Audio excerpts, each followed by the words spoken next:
Donc nous sommes en direct de Baïf avec Madame le maire qui a remis en place son PCC qu'elle avait retiré hier, mais par rapport aux conditions climatiques, elle a dû le remettre en place.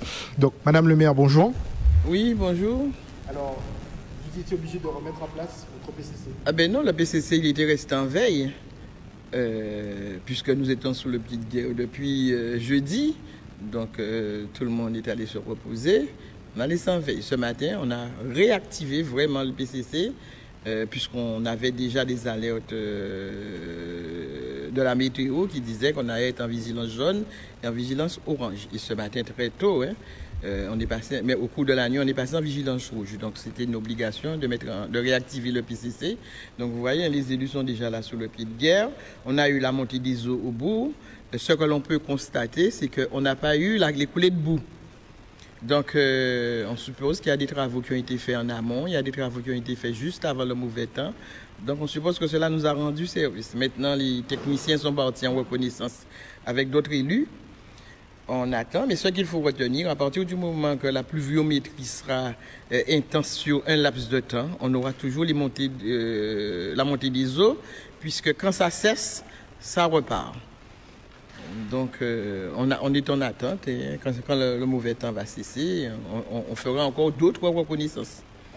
On peut voir qu'en ce moment, le niveau est en train de baisser, puisqu'on revient de Rivière des Pères, où la rivière est en train de descendre. Sur votre territoire également, c'est le cas? Oui, sur notre territoire, c'est pareil. C'est ce matin, très tôt, qu'il y a eu vraiment que la rivière de Baïf est sortie de son lit. Mais comme je vous dis, à partir du moment, pendant 30 minutes, ça tombe sans arrêt, mais on aura le gonflement des eaux. Mais il faut noter qu'on n'a pas eu la coulée de boue. Moi, j'insiste là-dessus. Donc cela veut dire on a commencé des travaux, il faudra encore continuer. Justement, pour parler de travaux, on a pu voir qu'il y avant hier, il y a 48 heures, vendredi, vous avez entamé le curage de la rivière au niveau de la station-service. On peut dire que ça vous a un petit peu rendu service, puisque cela nous a aidé terriblement. Et je crois qu'il y a encore, je répète et je souligne, qu'il y a des leçons à en tirer. Il faut qu'on soit à côté des maires pour savoir ce qui s'est passé antérieurement, de manière à ce qu'on puisse anticiper chaque fois pour l'entretien des cours d'eau, l'entretien des rivières. Nous n'avons jamais connu ça. Moi, depuis à l'âge de 22 ans, je suis en politique sur mon territoire. Nous n'avons jamais connu de grosses montées des eaux. Mais à partir du moment qu'on nous dit qu'il ne faut pas enlever un tas de sédiments, il ne faut pas faire ci, il ne faut pas faire ça, eh bien voilà le résultat. Donc les travaux qui ont été faits vendredi, avec acharnement, je vous dis bien avec acharnement, parce qu'on a commencé à 7 h du matin, il était 20 h le soir, mais aujourd'hui ça nous a rendu service. Donc comme je dis, j'insiste là-dessus, il faudra continuer et il faudra certainement repenser aussi ce pont-là. Parce que dès la construction de ce pont, on avait déjà dit qu'il était trop bas.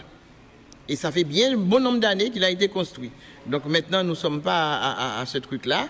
Et je dis qu'il faut maintenant réfléchir pour protéger et agir dans l'avenir et dans l'intérêt de la population. Alors, pour parler de la population, est-ce que vous avez déjà eu des alertes, vous avez déjà recensé des personnes qui ont subi des dégâts durant la nuit? Non, pas du tout. On n'a rien eu. On sait que les pompiers ont fait des interventions, mais on n'a pas plus d'informations puisque les élus sont partis en reconnaissance. On attend.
O News Radio sur outremernews.fr.